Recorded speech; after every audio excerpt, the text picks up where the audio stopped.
मोहतरम बुजुर्ग और दोस्तों, আল্লাহ হাবিব সাল্লাল্লাহু আলাইহি ওয়াসাল্লাম তিনার কিছু সুন্নাত যেগুলো আমাদের জানা খুবই দরকার। যেমন আমরা রাত্রেবেলায় দিনের বেলায় দুটো টাইমে আমরা ঘুমাই, কিন্তু আমরা ঘুমানোর জন্য নবী পাক সাল্লাল্লাহু আলাইহি ওয়াসাল্লামের কিছু সুন্নাত রয়েছে। আমাদেরকে ঘুমানো কেমন দরকার, আর ঘুমানোর সময়ে কি করে এবং কি দোয়া দরুদ পড়ে, কিংবা ডান দিকে না বাঁ দিকে না মাথাটা অপর দিকে আসমান দিকে করে কেমন ভাবে কি হিসাবে ঘুমানো আমার আপনার দরকার, সেগুলো জানা খুব জরুরি আছে। নবী করিম সাল্লাল্লাহু আলাইহি ওয়াসাল্লাম তিনি আরাম যখন করতেন, তো কি ধরনের আপনার বিছানা হতো, কি ধরনের বিছানার ওপরে আপনি আরাম করতেন, সেগুলো জানা দরকার আছে।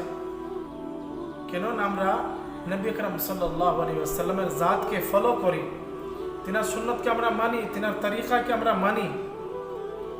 এটারই নাম তো হচ্ছে ইশকে রাসূল। ইশকে রাসূল কোন জিনিসটার নাম? যে আমার নবী যেগুলো করে গেছেন সেইগুলোর প্রতি আমল করা, এরই নাম তো হচ্ছে ইশকে রাসূল। তো নবী করিম সাল্লাল্লাহু আলাইহি ওয়াসাল্লাম যে জিনিসগুলোর উপরে আপনি আরাম করতেন, যে বিছানায় তিনি আরাম করতেন, সেগুলো কি? নাম্বার 1, তিনি বরিয়ার উপরে আরাম করেছেন। বরিয়া মানে হচ্ছে প্লাস্টিকের কিংবা এই যে বস্তাগুলো আছে, চিনি বস্তা কিংবা আরো আপনার চালের বস্তা, এইসব যে বস্তা, সেই বস্তাগুলোর নাম হচ্ছে বরিয়া। তো এই ধরনের বস্তা কিংবা এই ধরনের কোনো জিনিস যেগুলোকে বস্তা বলা হয়, সেগুলোর উপরে তিনি আরাম করেছেন। নাম্বার 2 হচ্ছে চাটাই, তালাই, যে চাটাই খেজুরের পাতার হয়, সেটাকে বলে চাটাই। তো সেই চাটাইয়ের ওপরে নবী করিম সাল্লাল্লাহু আলাইহি ওয়াসাল্লাম আরাম করেছেন। নাম্বার 3 হচ্ছে কাপড়ে কা ফার্শ, মানে কাপড়ের তিনার বিছানা তৈরি করা থাকতো, সে কাপড়ের বিছানায় তিনি আরাম করেছেন। নাম্বার 3 হচ্ছে কাপড়ের বিছানা। আর নাম্বার 4 হচ্ছে জমিনে তখ্ত কি?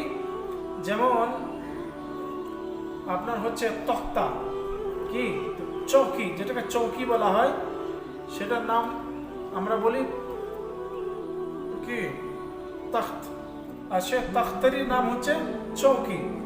তো চৌকির ওপরেও যেগুলো সিমেন্ট বালি দিয়ে কিংবা মাটি দিয়ে উঁচু করে তৈরি করা হয়, সেটার নাম হচ্ছে চৌকিয়া। তো জমিনি তখ্তের ওপরে যেটাকে বলা হয় চবুতরার মতো বানানো হয়, সেটার নাম হচ্ছে তখ্ত, সেটার ওপরে তিনি আরাম করতেন।